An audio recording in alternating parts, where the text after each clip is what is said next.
Eto'o, qu'on ne présente plus, hein. Il a vraiment des qualités hors normes. Il va plus vite que tout le monde. Moi, c'est sa vitesse d'exécution qui m'a vraiment interpellé.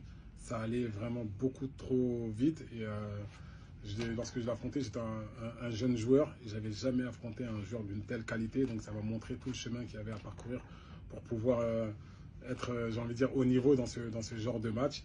Mais Samuel Eto'o, pour moi, est un joueur d'exception qui a eu la carrière qu'il méritait, la reconnaissance surtout qu'il mérite. Pourquoi c'était si difficile à l'époque, quand tu étais jeune joueur, de défendre sur un Samuel Eto'o en fait? Pour les personnes qui n'ont pas joué au foot, qui ne sont pas sur le terrain, mais qui ont simplement regardé à la télé, en fait, il se passe quoi? Parce que tout va beaucoup plus vite, en fait. Il a déjà anticipé sur les gestes défensifs qu'on va faire, donc il s'adapte très rapidement.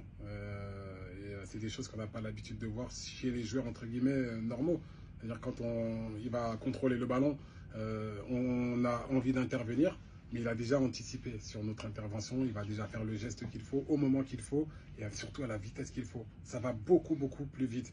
C'est pour ça que ces joueurs-là sont différents, c'est pour ça qu'ils évoluent dans les plus grands clubs. Ils réfléchissent différemment, ils voient différemment, ils finissent ses actions différemment. Donc voilà, c'est toujours très difficile quand on est un jeune joueur d'aller affronter ce genre de joueurs.